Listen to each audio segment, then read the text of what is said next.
Om Swastiastu, perkenalkan nama saya Made Indriadianti Sanjuani, dokter muda yang sedang mengikuti kepaniteraan klinik Madia di Departemen Ilmu Anestesi dan Terapi Intensif, Fakultas Kedokteran Universitas Udayana.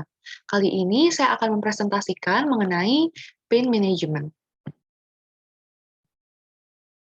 Adapun topik pembahasan pada presentasi kali ini dibagi menjadi 4 bagian. Yang pertama yaitu definisi nyeri, yang kedua mekanisme perjalanan nyeri, yang ketiga instrumen penilaian nyeri, dan yang keempat yaitu penanganan nyeri.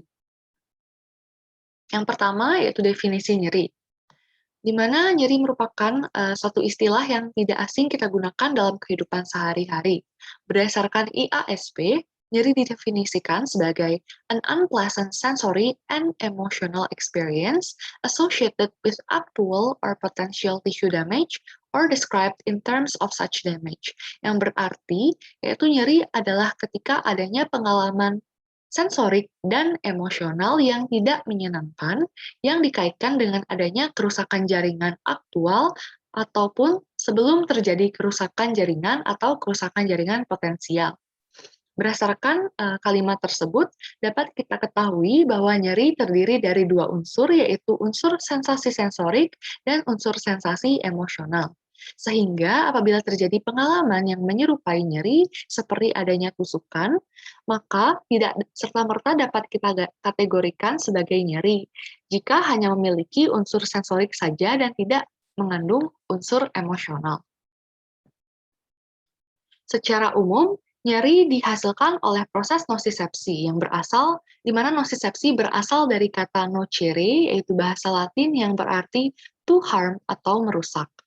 Di mana nyeri juga digunakan untuk menggambarkan respons saraf terhadap stimulus kuat seperti stimulus mekanik, suhu, maupun kimia. Nosisepsi dapat menghasilkan nyeri, namun tidak semua nosisepsi dapat dirasakan sebagai nyeri, sehingga nyeri juga dapat dibedakan menjadi dua kategori, yaitu nyeri akut dan nyeri kronis. Nyeri akut disebabkan oleh stimulus noxious dan selalu bersifat nosiseptif. Nyeri akut sendiri bersifat self-limited, di mana nyerinya sendiri akan menghilang seiring dengan penyembuhan kerusakan jaringan yang terjadi. Umumnya nyeri akut ini terjadi dalam rentang waktu hari hingga minggu. Sementara itu nyeri kronis, yaitu nyeri yang melampaui penyembuhan normalnya, yaitu lebih dari 3 bulan. Dan nyeri kronis ini dapat berasal dari nosiseptif, neuropatik, maupun campuran. Pada nyeri kronis ini, terdapat peranan faktor psikologis, perilaku, dan kondisi sosial dari pasien. Berdasarkan patofisiologinya, nyeri juga dapat dibedakan menjadi nyeri nosiseptif dan juga nyeri neuropatik. Nyeri nosiseptif disebabkan adanya kerusakan jaringan yang akan mengaktifasi dan mensensitisasi nosiseptor. Sementara itu, nyeri neuropatik yaitu adanya lesi atau kerusakan saraf somatosensorik, baik yang terletak di perifer maupun sentral, di mana biasanya terdapat pada pasien DM, postherpetic neuralgia, maupun autoimun. Terdapat beberapa pembeda nyeri nosiseptif dan nyeri neuropatik, di mana pada nyeri nosiseptif umumnya dapat terlokalisasi dan biasanya menunjukkan sakitnya di mana. Dan nyeri nosiseptif ini membaik setelah lesi sembuh dan berespon dengan analgetik. Sementara itu, untuk nyeri neuropatik tidak bisa ditentukan lokalisasi nyerinya dan umumnya bersifat kronis. Bahkan setelah lukanya sembuh, nyeri neuropatik ini dapat dirasakan dan tidak memberikan respon terhadap analgetik, sehingga untuk regimen penanganannya umumnya dapat memberikan terapi adjuvan seperti antidepresan. Selanjutnya kita akan membahas mengenai mekanisme perjalanan nyeri. Pertama, kita perlu mengetahui jalur terjadinya nyeri terlebih dahulu, di mana secara umum dapat dibedakan menjadi 4 fase. Yang pertama yaitu transduksi, yang kedua transmisi, yang ketiga modulasi, dan yang keempat yaitu persepsi. Di mana pada awalnya ada kerusakan jaringan dan adanya rangsangan zat algesik seperti prostaglandin, serotonin, maupun asetilkolin, di mana yang kemudian rangsangan tersebut akan diterima oleh reseptor nyeri yang banyak terdapat pada lapisan superficial kulit maupun jaringan dalam tubuh seperti periosteum, permukaan sendi, dan juga otot rangka. Lalu kita masuk ke dalam tahapannya. Yang pertama itu terjadi proses transduksi, di mana proses stimulus noxious berinteraksi dengan nosiseptor perifer seperti ujung saraf aferen A delta dan C, yang kemudian dikonversi menjadi aktivitas elektrik sehingga menghasilkan potensial aksi dan dapat diteruskan sebagai impuls saraf. Lalu proses yang kedua yaitu transmisi, di mana proses penyaluran impuls saraf dari serabut saraf A delta dan C hingga sampai ke medula spinalis, di mana serabut saraf A delta dan C itu merupakan first order neuron yang membawa impuls dari perifer ke cornu dorsalis medula spinalis. Yang ketiga yaitu modulasi, di mana terjadinya proses interaksi antara sistem analgesik endogen dengan impuls nyeri yang masuk ke cornu dorsalis medula spinalis, di mana sistem analgesik endogen ini meliputi endorfin, serotonin, dan juga noradrenalin yang memiliki fungsi menekan nyeri yang sudah mencapai pada cornu dorsalis medula spinalis. Oleh karena itu, cornu dorsalis medula spinalis ini berperan sebagai pintu untuk menentukan apakah nyerinya akan terlanjut untuk melalui proses selanjutnya ataupun nyeri tidak dilanjutkan. Lalu sampai pada fase keempat, yaitu fase persepsi, yang merupakan hasil akhir dari proses interaksi kompleks sehingga menghasilkan perasaan subjektif yang disebut persepsi nyeri, di mana fase persepsi ini terjadi pada korteks cerebri, tepatnya pada gyrus postcentralis, yaitu pusat somatosensori. Selanjutnya yaitu terdapat jalur ascendens. Ini merupakan jalur yang menjelaskan bagaimana nyeri dari perifer dapat sampai ke pusat atau sentral dan terjadi persepsi nyeri. Di mana jalur ascendens ini terdiri dari 3 neuron, yaitu neuron orde pertama, neuron orde kedua, dan juga neuron orde ketiga. Neuron orde pertama yaitu saraf yang berjalan mulai dari perifer sampai mencapai cornu dorsalis medula spinalis. Lalu neuron orde kedua yaitu saraf yang berjalan mulai dari cornu dorsalis medula spinalis menuju talamus dan area otak lainnya. Di mana neuron orde kedua ini yaitu terdiri dari tractus spinothalamicus dan juga tractus spinoreticularis yang menghubungkan dari medula spinalis hingga ke batang otak dan talamus. Lalu neuron orde ketiga, yaitu saraf yang berjalan mulai dari talamus, berakhir melalui kapsula interna dan corona radiata, sampai ke gyrus postcentralis di korteks cerebri. Berikut merupakan video perjalanan nyeri. Nociceptive pain. Nociceptive pain occurs as a result of the activation of the nociceptive system by noxious stimuli, inflammation, or disease. Nociceptive pain proceeds through 5 phases: transduction, conduction, transmission, reception, and modulation. Nociceptive pain originates in the nociceptors, which are highly specialized primary sensory neurons found primarily in skin or joints or the walls of organs. These receptors convert noxious stimuli into electrical current through a process called transduction. The current is then conducted along the nociceptor axons to their cell bodies, located in the dorsal root ganglion in the spinal, and then to their central terminals, located in the dorsal horn. Here, the electrical impulses initiate neurotransmitter release from nociceptor central terminals, which relay the signal across synapses to the dorsal horn neurons. Greater stimulus intensities are associated with the release of neuropeptides, including substance P, from central terminals of C fibers. Substance P, acting via neurokinin receptors located on dorsal horn neurons, generates a greater postsynaptic response and enhances the activity of NMDA receptors. The signal is then relayed via ascending nociceptive pathways to higher centers in the brain, where it is perceived as pain. Ascending nociceptive transmissions are modulated by inhibitory or facilitatory control systems in the dorsal horn of the spinal cord. The process of inhibition and facilitation is regulated by neurons projecting from the nucleus ray magnus in the lower brainstem. Nociceptive signals are transmitted through descending projections in the dorsal horn of the spinal cord. Facilitation serves to provide warning of tissue injury and encourages protective behaviors such as fight or flight responses, while inhibition may serve to provide analgesia at times of danger so that pain does not compromise function.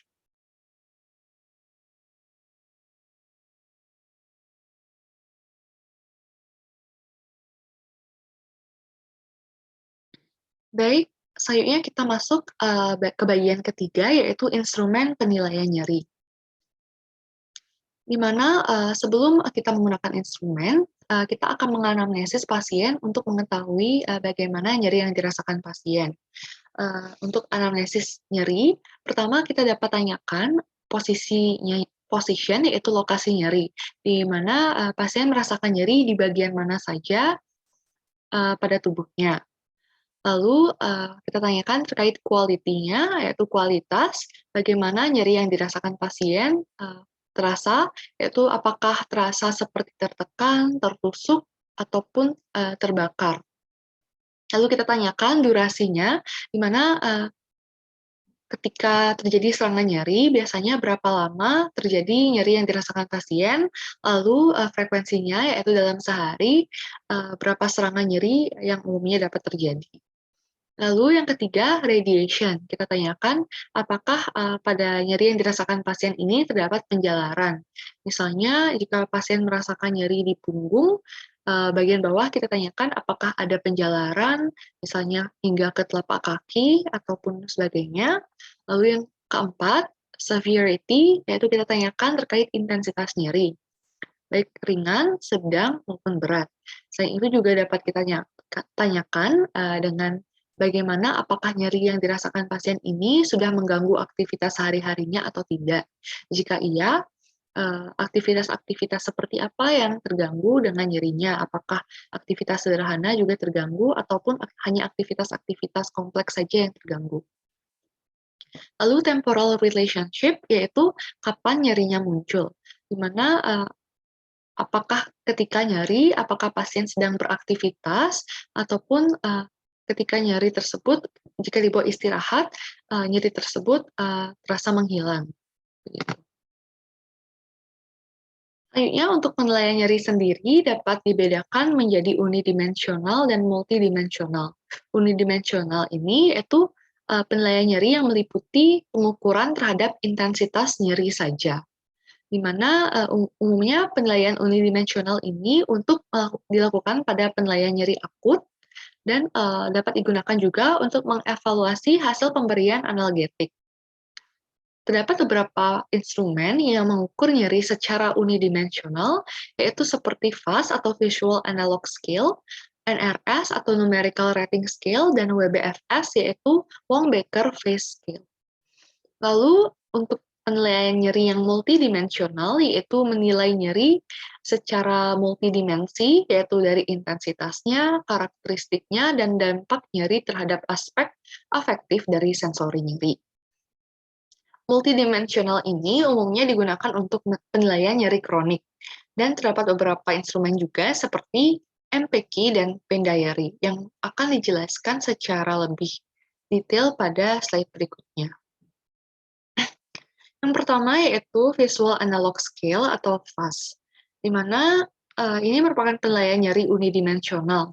Penilaiannya dilakukan dengan cara memberikan kertas berisi bagian seperti ini, gambaran seperti ini kepada pasien, dan memerlukan alat berupa pulpen dan penggaris. Jadi nantinya pada pasien kita tanyakan, dan kita berikan kertas ini dan suruh pasien menentukan di mana nyeri yang dirasakan, di mana pada sisi kiri merupakan tidak ada nyeri sama sekali, dan sisi kanan menunjukkan adanya nyeri paling hebat yang dirasakan pasien. Minta pasien untuk menentukan dan titik di mana sekiranya nyeri yang dirasakannya. Lalu kemudian kita akan mengukur dengan menggunakan penggaris untuk mengetahui skala nyeri pasien kira-kira di skala berapa. Adapun kelebihan dan kekurangan dari penilaian ini yaitu kelebihannya mudah dan cepat dipahami oleh pasien dan hasilnya sendiri mudah diinterpretasikan oleh klinisi.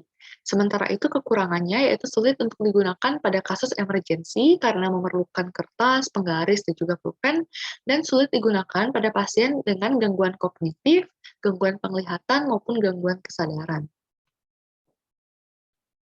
Yang kedua yaitu numerical rating scale atau NRS, di mana numerical rating scale ini sendiri sudah terdiri dari angka-angka, yaitu dari angka 0 hingga angka 10. Berbeda dengan FAST, di mana untuk pengetahuan skala angkanya kita memerlukan pengukuran dengan penggaris. Untuk NRS ini sudah ada angka dan diminta pasien untuk memilih dari angka tersebut, yaitu bisa kita tanyakan Bapak atau Ibu dari skala 0 hingga 10, di mana 0 menunjukkan tidak ada nyeri sama sekali, dan 10 menunjukkan adanya nyeri yang paling hebat, yang Bapak atau Ibu rasakan, dan 5 menunjukkan tengah-tengahnya. Kira-kira nyeri yang Bapak atau Ibu rasakan berada di angka berapa? Adapun kelebihan dan kekurangan dari NRS ini, yaitu untuk kelebihannya yaitu mudah dan cepat dipahami pasien, dan mudah diinterpretasikan oleh klinisi, dan hasil yang diberikan pasien itu cenderung konsisten. Sementara itu untuk kekurangannya yaitu sulit digunakan pada pasien dengan gangguan kognitif, penglihatan maupun kesadaran, dan sulit untuk mendeteksi perubahan kecil. Hal ini dikarenakan skala yang kita berikan merupakan skala yang hasil dalam bentuk angka mutlak, sehingga pasien cenderung memilih angka yang itu-itu saja. Sehingga apabila terjadi perubahan kecil, perbaikan nyeri tidak akan terdeteksi pada penilaian nyeri pada NRS ini. Selanjutnya, penilaian nyeri unidimensional yang ketiga yaitu Wong-Baker Face Scale atau WBFC, di mana pada WBFC ini kita akan menilai nyeri berdasarkan ekspresi wajah yang ditunjukkan oleh pasien. Untuk jika dikonversi dalam skala angka, juga terdiri dari angka 0 hingga 10. 0 tidak nyeri dan 10 paling nyeri atau sangat nyeri. Di mana kelebihan dan kekurangannya ini mudah dan cepat dipahami pasien karena kita juga tidak ada menginstruksikan pasien, hanya penilaiannya hanya dengan observasional saja, lalu kita mudah menginterpretasikannya, dan ini dapat digunakan pada pasien anak-anak yang relatif lebih sulit untuk diajak berkomunikasi jika disuruh untuk memilih nyerinya seberapa begitu. Lalu untuk kekurangan dari WBFC ini cenderung membingungkan antara afeknya, yaitu tersenyum dan menangis, dengan intensitas nyeri. Lalu hasil pada WBFC ini juga bisa lebih tinggi dari skala nyeri lain, dan juga bisa lebih tinggi pada wajah netral, di mana pada pasien dengan wajah netral di sini diberikan skala 2 atau 4, sementara hanya pasien yang tersenyum saja yang diberikan skala 0. Jadi WBFC ini bisa memberikan nilai yang lebih tinggi dibandingkan penilaian nyeri-nyeri yang lain dan cenderung membingungkan. Selanjutnya kita masuk ke penilaian nyeri yang multidimensional. Yang pertama yaitu McGill Pain Questionnaire atau MPQ, di mana penilaian MPQ ini merupakan kuesioner yang terdiri dari 78 kata sifat yang terbagi dalam 20 kelompok. Dalam pengisiannya terdapat lembaran MPQ, nanti pasien kita isi dengan nama pasien, hari pemeriksaan, dan waktu penilaian, di mana terdapat 20 kelompok yang terdiri dari 78 kata sifat. Seperti ini. Lalu nantinya MPQ ini akan dijumlahkan, di mana pada MPQ ini terdapat kelebihan dan kekurangannya. Untuk kelebihannya, di mana MPQ dapat digunakan untuk deskripsi nyeri kronik yang berubah-ubah. Dan deskripsi nyerinya lebih tepat dan dalam, dan dapat membedakan antara nyeri neuropatik dan nyeri nociceptif. Selain itu, juga terdapat versi MPQ yang dalam versi yang lebih pendek, yaitu short MPQ, untuk memudahkan penilaian. Karena kuesioner dengan instrumen yang panjang mungkin cenderung akan membosankan bagi pasien. Lalu, untuk kekurangannya sendiri, MPK ini merupakan penilaian nyeri yang kompleks dan memerlukan waktu yang lama, yaitu sekitar 20 menit. Selain itu juga pasien harus mengerti bahasa pada kuesionernya. Selanjutnya yaitu pain diary. Ini merupakan penilaian multidimensional kedua, di mana pain diary ini pasien akan mengisi tabelnya sendiri dan pasien akan memiliki lembaran-lembaran pain diary-nya ini, di mana setiap harinya akan memerlukan satu lembar pain diary. Nantinya pasien akan mengisi sesuai dengan tabel yang ada pada pain diary ini, di mana misalnya pasien mengalami nyeri pada pukul 6 pagi. Lalu pasien mengisi pada kolom kedua, yaitu di mana nyerinya dirasakan dan diminta untuk merating atau menilai nyerinya dari skala 0 hingga 10. Lalu juga mengisi kolom ketiga, yaitu aktivitas apa yang terjadi ketika nyeri dirasakan, atau apakah ada aktivitas yang memperberat nyerinya, lalu apakah pasien sudah mengkonsumsi obat-obatan, dan berapa banyak, apakah ada pengobatan lain yang pasien lakukan atau gunakan, setelah 1 jam apakah bagaimana nyerinya, apakah memberat atau meringan, atau sudah hilang, dan juga didata apakah ada keluhan lain ataupun side effect atau efek samping dari pengobatan yang dikonsumsi pasien. Kelebihan dan kekurangan dari pain diary ini, di mana kelebihannya dapat menentukan pola nyeri dan kekurangannya yaitu berpotensi bias karena dipengaruhi tendensi dan memori pasien.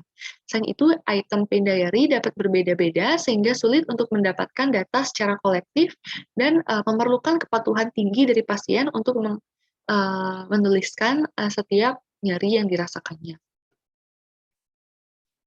Baik, kita masuk ke bagian keempat, yaitu penanganan nyeri.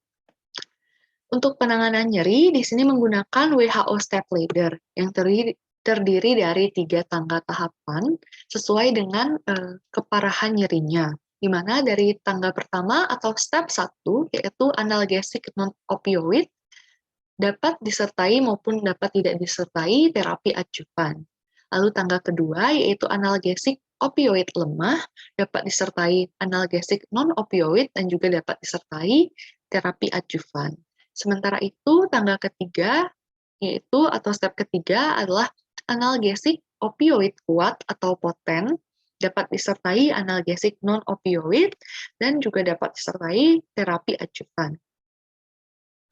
Adapun analgesik non-opioid yang dimaksud yaitu paracetamol, aspirin, maupun obat-obat golongan NSAID lainnya. Selain itu, opioid lemah yaitu tramadol dan kodein, opioid kuat seperti morfin, fentanyl, buprenorfin, dan terapi adjuvan seperti kortikosteroid, antikonvulsan, antidepresan, maupun neuroleptik. Untuk tata laksana nyeri akut, di sini menggunakan WHO Step Ladder dimulai dari tangga tertinggi atau step 3, yaitu diberikan analgesik opioid kuat, dapat disertai analgesik non-opioid, dan juga terapi adjuvan. Hal ini bertujuan untuk sesegera mungkin menghilangkan sensasi nyeri yang dirasakan pasien. Sehingga dimulai dari step 3. Apabila sudah membaik, akan turunkan menuju step 2 hingga nantinya step 1. Selain itu, apabila nyeri kronis, di sini dapat diberikan kebalikannya, yaitu dimulai dari step 1, yaitu tangga terbawah, yaitu analgesik non-opioid, dapat disertai terapi adjuvan maupun tidak. Mengapa? Hal ini dipertimbangkan karena pada pasien nyeri kronis, penanganan nyeri akan diberikan dalam jangka waktu yang lama, sehingga dimulai tata laksananya menggunakan terapi dari WHO Step Ladder, yaitu terapi yang paling rendah, yaitu analgesik non-opioid. Apabila pada pasien dengan nyeri kronis yang ringan tidak cukup atau tidak menghilang nyerinya dengan step 1, maka kita naikkan pada step 2, yaitu untuk nyeri yang sedang, yaitu analgesik opioid lemah dapat disertai analgesik non-opioid maupun terapi adjuvan. Baik, sekian mungkin presentasi terkait pain management yang dapat saya sampaikan. Mohon maaf jika ada salah kata dan terima kasih atas perhatiannya. Saya akan tutup dengan Parama Santi. Om Santi Santi Santi Om.